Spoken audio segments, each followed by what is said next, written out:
Hey, I'd like to welcome you to another episode of Mission Matters. My name is Adam Torres, and if you'd like to apply to be a guest in the show, just head on over to missionmatters.com and click on Be Our Guest to apply.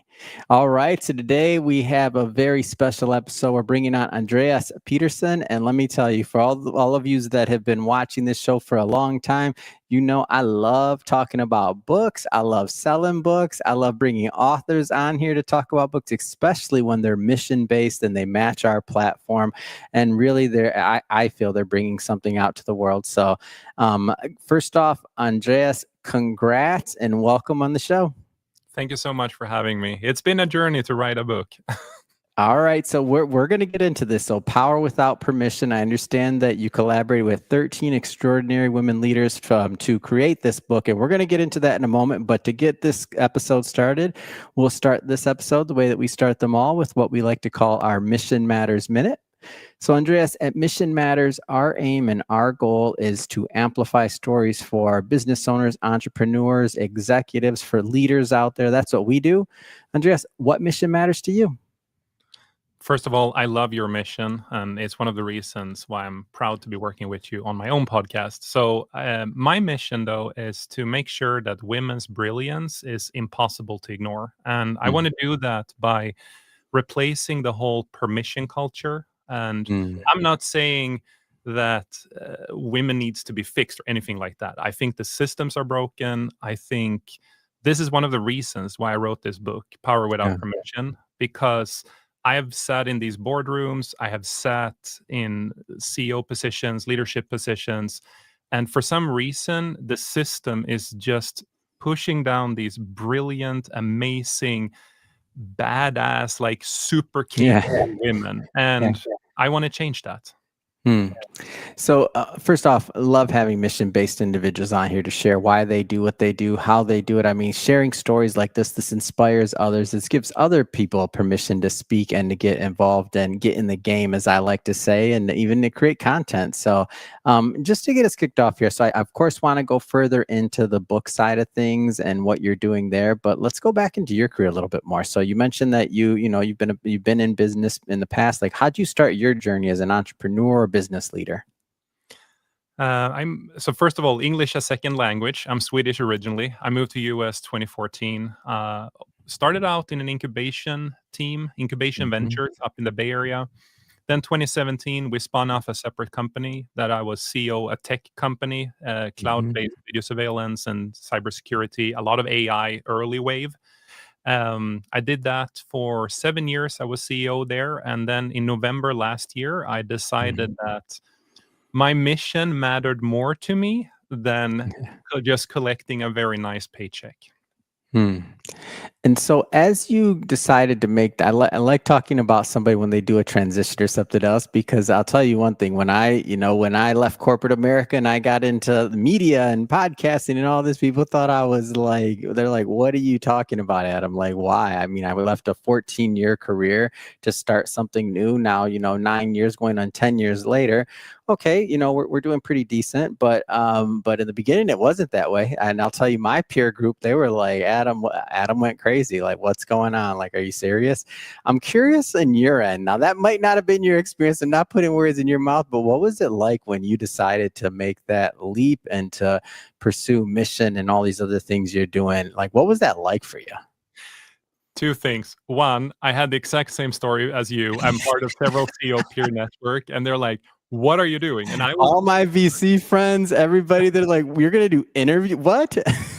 No, and I'm not kidding, Adam. Like I was offered another very lucrative gig 3 months after I left November last year. And I want to say almost 2 months ago, I was in discussions with another company. I'm not ready. Like, it's the brain versus heart. Yeah. And so the second thing I would say on this topic, and for any listeners out there, if you have founded a company, you have grown it up. We were 150 people, and they were like family to me when we merged with another company. You give up a piece of your identity, your soul. And the first 3 months, I went through this, like, what am I doing? Like, I miss all the people. I miss all the interactions. But at the same time, I felt after 7 years and working for almost 20 years I felt like I need to do something that I've been wanting to do for years. And Mm, I created this bucket list before I left. Three things. I wanted to start my own podcast. I mhm, wanted to write a book, and I almost saying it now in public. Okay, I wanted to do another. I wanted to do a TED talk. Those were sort of my mm, reset things I wanted to do, and why they're all on the same topic, and the topic we're talking about here today. Uh, mm, so basically, heart over brain. mm. Obviously, this topic is one that you're very passionate about. To be able to get the book together and to do all this, what was there?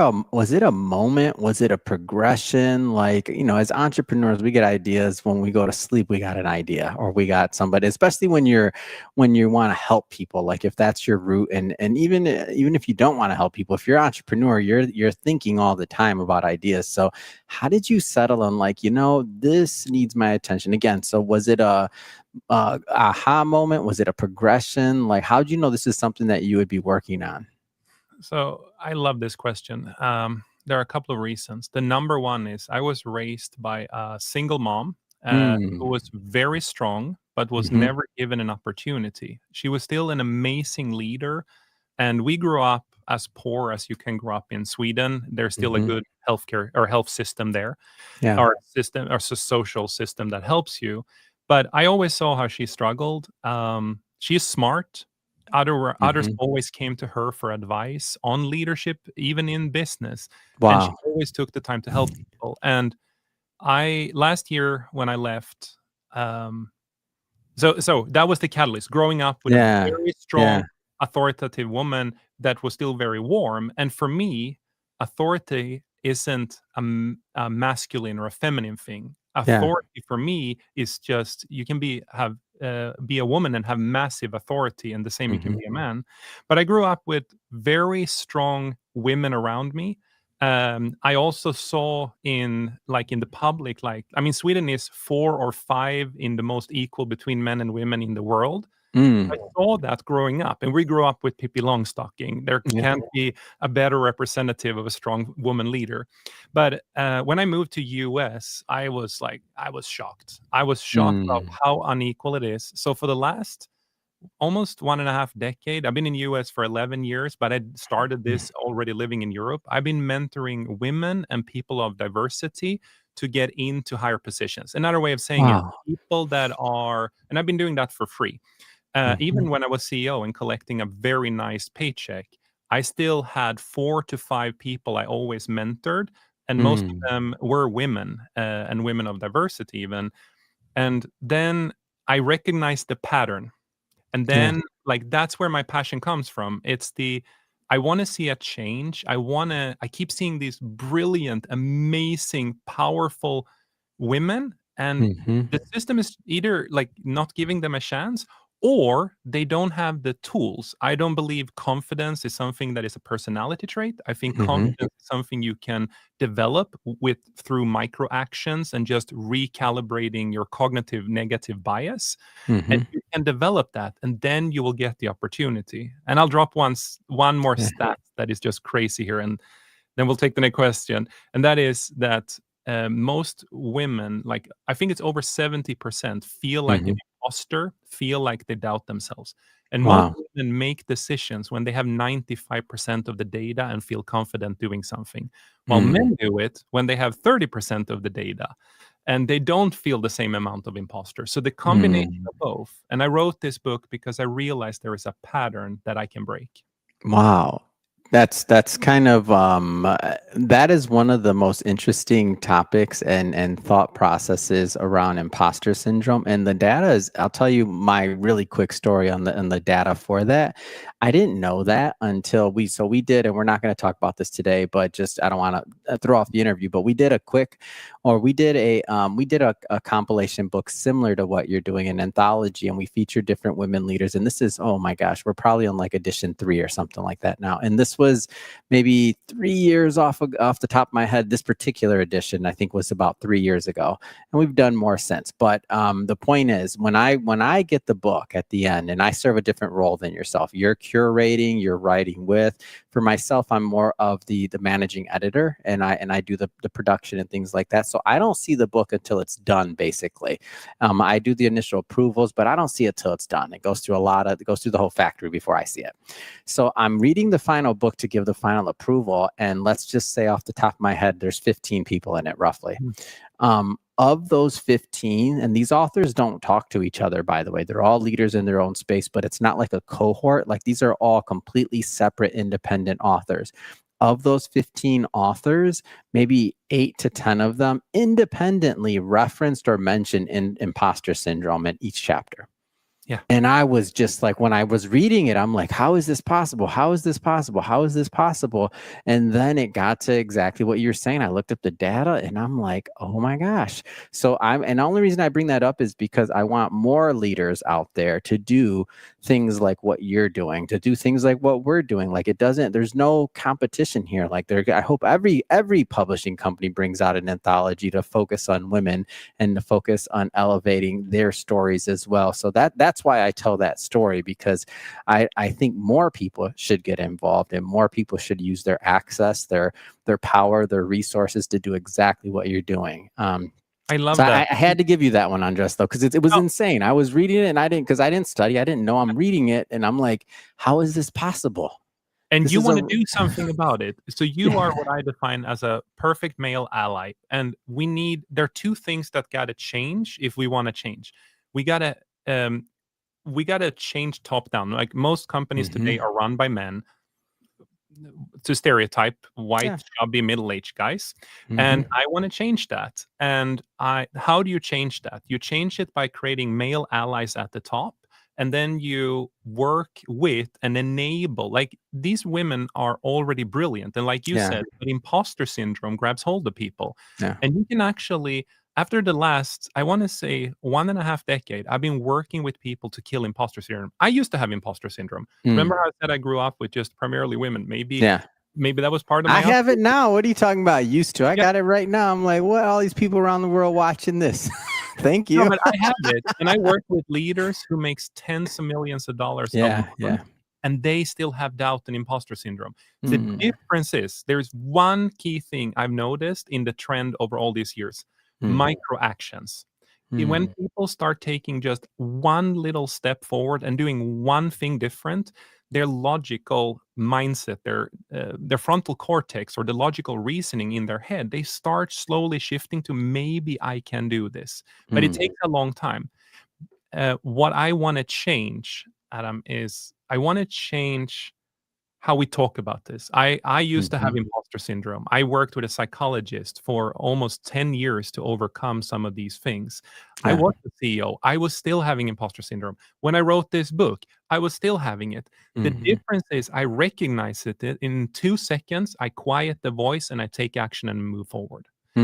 That's the difference. So I know the feeling, and I know, and for me, it shifted into what I call an insecure overachiever. Yeah. It's someone who's never happy, that always keeps striving for something higher, but you still feel, I don't belong here. You feel doubt. But I have learned to manage that as well.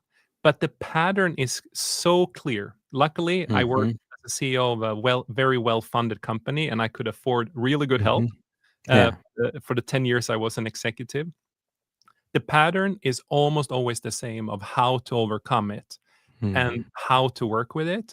And all the women in the book have overcome it to some extent, some more and some less. Many of them are people I have been mentoring and coaching, and some of them are people that mentored or coached me, and then the roles switched over a decade. Wow. So it's all been, these women are telling raw, amazing, vulnerable, complete. Like, when you read this book, Adam, you will be shocked of how brave they were of just telling their stories and what to do about it.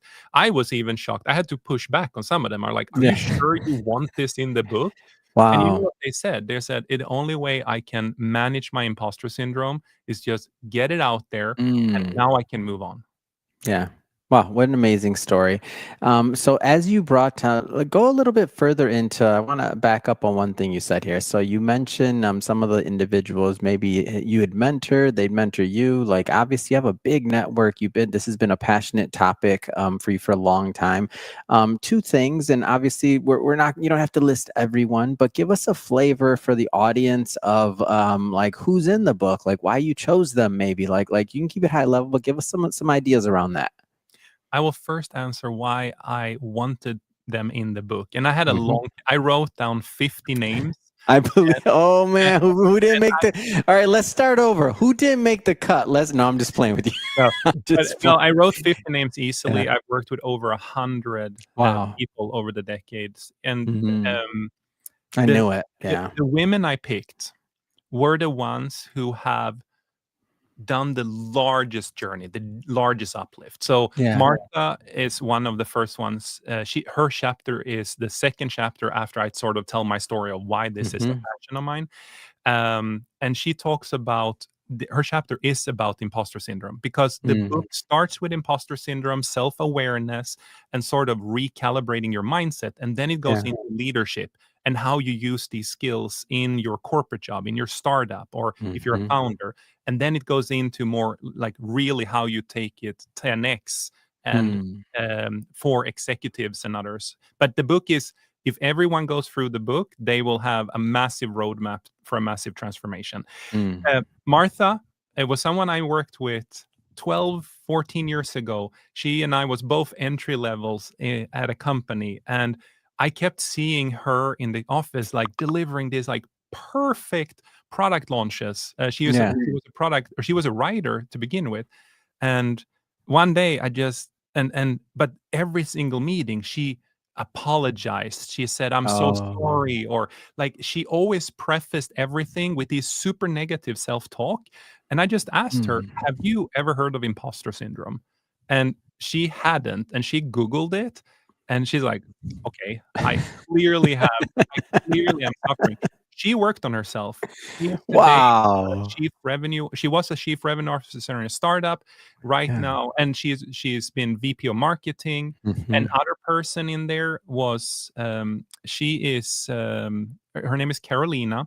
She was Hmm. born in Mexico, and she tells a story of how she sort of she moved to US when she was young. She grew up here Mm. in Texas, or in Texas. I'm in California, but she grew up in Texas, and she tells the story of how she sort of conditioned her own mindset. And we Hmm. talk about imposter syndrome. She and I actually worked together. I was coaching and mentoring her, Hmm. and this is like in recent years. But she runs a business that does very well. She's a CEO and the founder of a luxury painting company, like think painting mansions, and Wow. all her employees are macho, like she says in the book, macho Mexicans. That's awesome. And she is very, very female, Hmm. very, typical, Feminine. Yeah. very feminine. Thank you for the Yeah. word. Very Hmm. feminine, but she still leads with massive authority, and she's Mm. very firm, but very warm. And Yeah. that's another and third person would be Janne. Janne was my mentor, almost 14 years ago, and Mm. she, her I mean, she have led organizations with 2,500 people, um, Wow. like big and she was, in Nokia. You remember the old, cell phone Nokia? Mhm. Um, Yeah, yeah, she was yeah. running big projects there, or she was vice president something. And she helped me early on to sort of work through as I was working into the role of becoming a leader and Mm. being the insecure overachiever. She actually helped me with some of those things. She have also made a tremendous journey. What she talks about Wow. in the book is the boys club, and how the boys Mhm. club really can be, how do I say, very hard to break through and hard to Mhm. manage. So she tells stories when in the book where she worked for Nokia. She was in Finland, and their sauna is a big part of the culture. And Mm. she's like, "What am I supposed to go sit half naked with all men in a sauna just so I can be part of the boys club? That's not Yeah, happening." yeah. So she tells the story how she found her own way around that, and how to sort of not break into it, but work Yeah. alongside it. Um, Another, Man, that's a that's I a can keep great going, but these no, but you are know what's interesting about that to me though is some of these like norms, like societal norms that we take for granted. Like we don't realize how sometimes those can like polarize others and not include others that may be the best person for the gig in the first place or for the job or for the role. And it's kind of like it's just because the other person's in front of you sometimes, or because they're going to the same thing or they have the same preference. Like maybe you smoke cigars and everybody likes smoking cigars in this particular niche. And now, if you're allergic to smoke and or you don't prefer to smoke cigars, then you're kind of out of even the club, even maybe as a male, like in that same scenario that I gave. So that's interesting. I didn't think about a sauna. That's Oh, next no, level. there are That's so next many level. golf, Yeah. bar, dinners. Yeah. A lot of executives who tends to drink a little bit too much, and if you don't have that interest, it's hard to be part of it. Me Yeah. personally, I don't drink, but that's because I had heart issues earlier in life. Hmm. That's a different story all by itself. Yeah. But I wanted to point this out. The way I have structured the book, very intentional, is Mm. to give in every chapter is about what it's about, like imposter syndrome, or how to break through the boys club, or how to Hmm. manage political situations, or how to learn to say no, or how Yeah. to build like your own network of people and your Yeah. own how to accelerate. So these are all the topics of the book.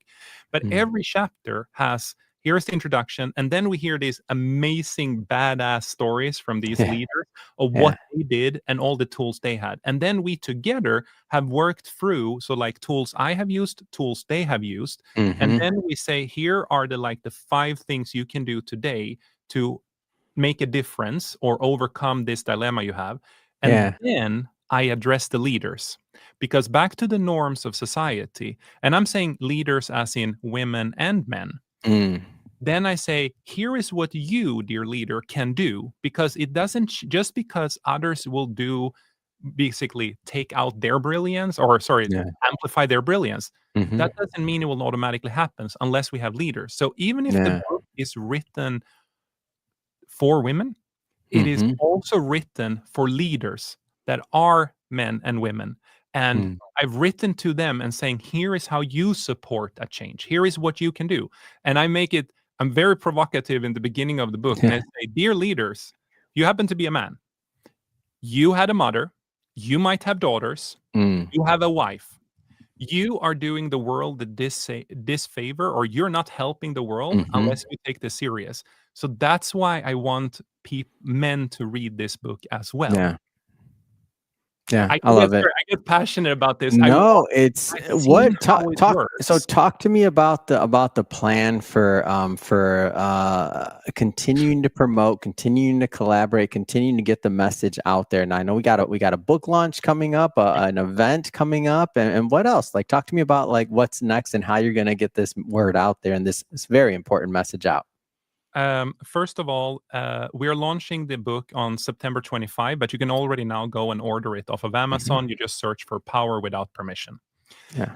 I'm doing an online event at 4 p.m. Pacific that day. I'm giving away 200 books. I'm giving away leadership coaching from me. So if Yeah. someone is listening and they want this, and I charge for this today, because this is when my side business is that when I work with CEOs and founders Hmm. today, I work with them, I mentor them, and I advise them, and board members as well.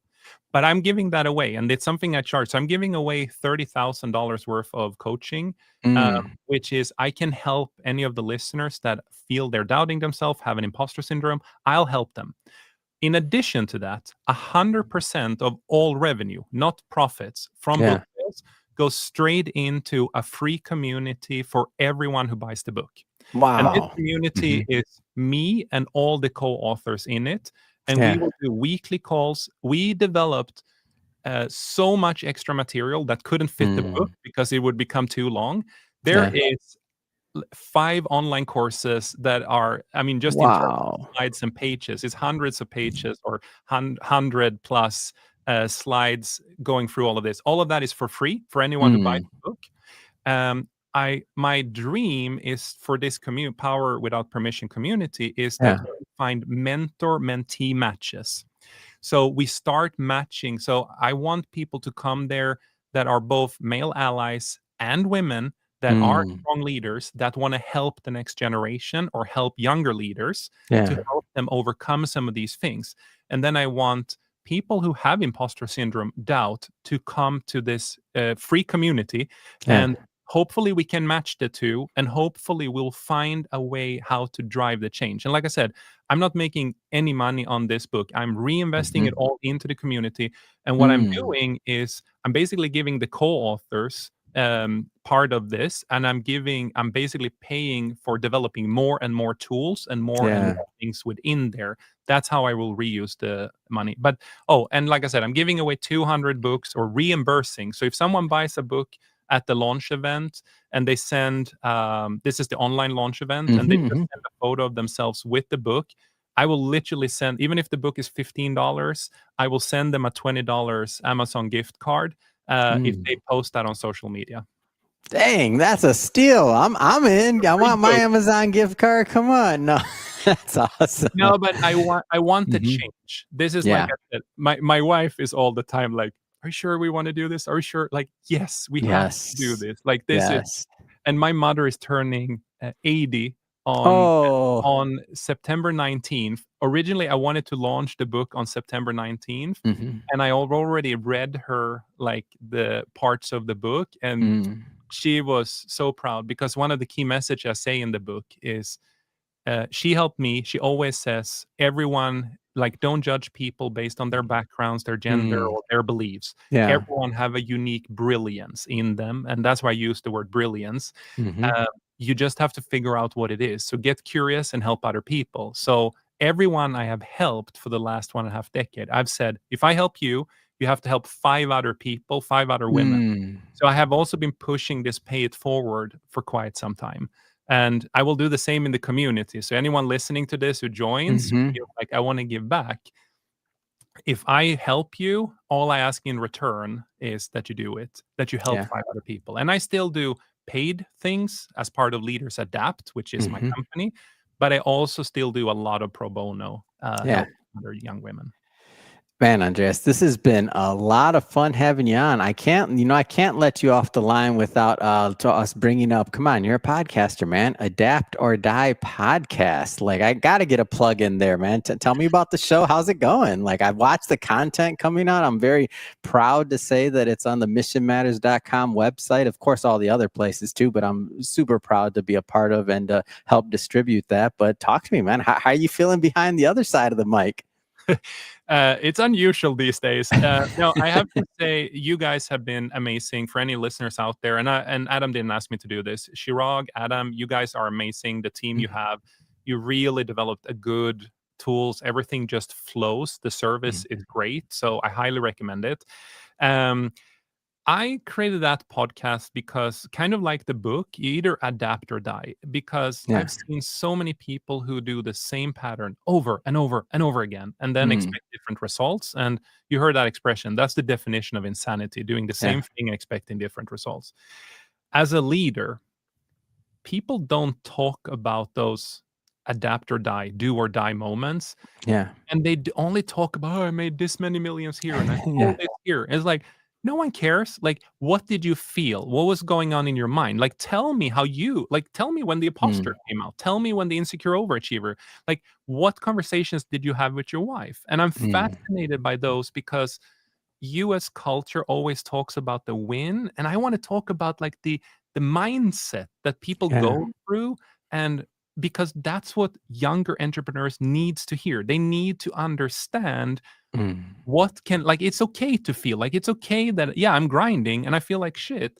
That's Yeah. okay, but it's not always like grind and not feel anything. I'm afraid we're creating a society of very non-emotionally attached, especially young men who are just Mm. told to keep grinding. I don't subscribe to that. So I created a Yeah. podcast to say, normalize, it's okay as a leader, even, and I have on CEOs and founders and people who Mhm. made a ton of money in their lives, but they're all raw, open, and we talk about the hard, like the really hard times from a leadership perspective. And Yeah. I've got a lot of people who reached out and like, oh, I was in the same situation and I can relate to that person. I actually haven't been telling you that, but that happens almost every single week now, where Wow. someone thanks for like, thank you for telling me that. Is it okay if I reach out to the guest? I'm like, yeah, go ahead. Like that's what it's there. Wow.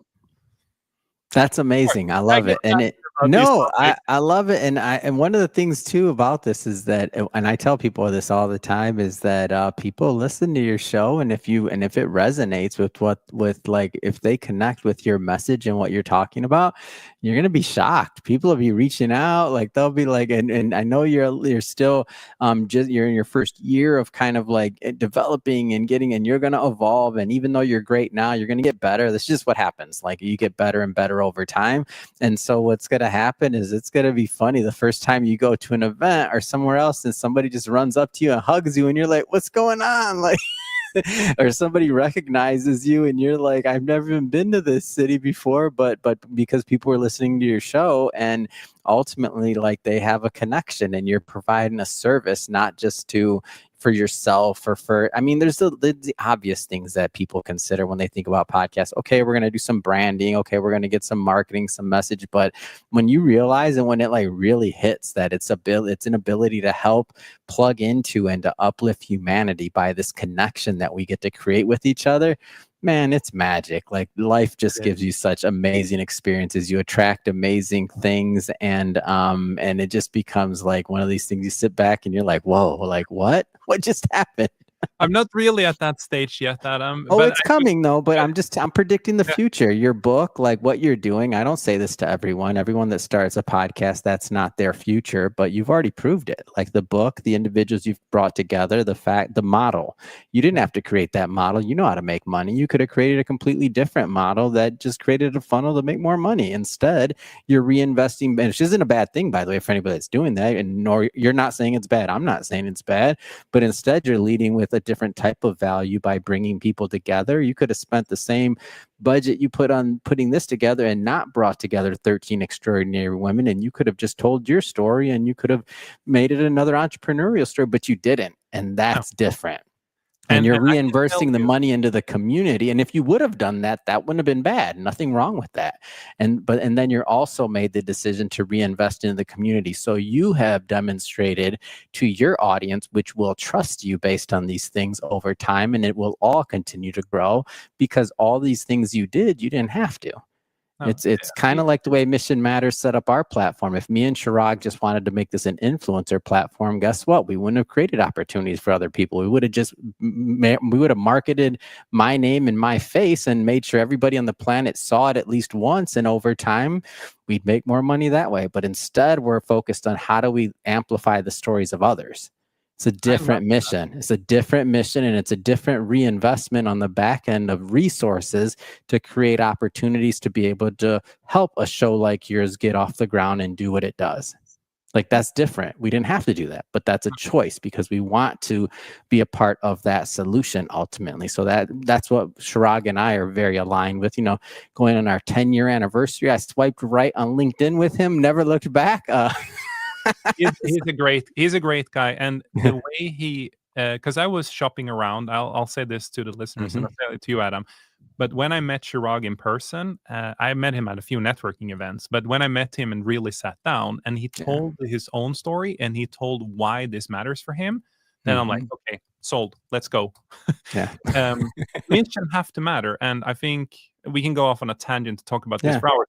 The importance of having a vision and a mission for anyone who does anything, so Mhm. important, and Yeah. that's what gets you going. And if you don't love it, like 99% love it, and it doesn't Yeah. get you excited 90% of the time, it's not a true vision or mission. Mm. I think that's a good way to end it. Andreas, how do people connect? How do they follow up to learn about your podcast, your company? Of course, you do coaching as well. So you that's a piece of what you're doing as well. And then, of course, the book. Like any other places that they can stay in tune with all these updates that you're going to have coming out as the promo begins, because this is just the beginning. I already know. Just the beginning. Let's grow. I think the easiest way, two ways. Go to leadersadapt.com. And Mhm. on there, you will find both the podcast as well as there is a link to the book straight on the page. The Mm. alternative is just go find me on Instagram or LinkedIn. You can just search for Andreas, the CEO. Yeah.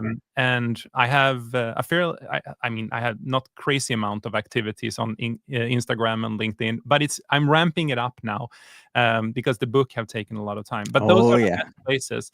And then I would say to the listeners, remember what I said. I'm reimbursing 200 books. You will find the webinar where you can register for this if you just go to those two links, Mm. or you can just reach out on Instagram and I will give you the link. The book won't cost you anything, and there is still spaces left. We are a little bit more than halfway there, I can say Mm. that. We had about 150 registrants yesterday, which Yeah. means that you can get a free book and you can make a big difference in Mm. someone else's life by giving the book away as well. And for men listeners, like, you are allies, you have daughters, you have mothers, like, come on, help other people out. Let's drive a Mm. change. Buy the book, give it to someone, or read it yourself. Like, I promise you will learn something. And last thing I will say, if you read this book, please give love to the 13 amazing, badass, brilliant leaders in the book, because they show confidence, they show vulnerability, and they're amazing human beings, like Mm. absolutely amazing people. Please show them love. They all deserve it. And honestly, try to snag some of them if you want to recruit them. That's awesome. And for everybody listening, just so you know, we'll definitely put some links in the show notes so that you can connect with Andres and of course the book and everything else. So don't worry about that. And if this is your first time with Mission Matters and you haven't done it yet, hit that subscribe or follow button. This is a daily show. Each and every day I'm bringing you new content, new ideas, and hopefully new inspiration on your path and on your journey as well. So again, hit that subscribe or follow button. And Andres, thanks so much, man. Glad we could finally get you on here. Yeah. Thank you so much for having me. Amazing. Love your guys' mission.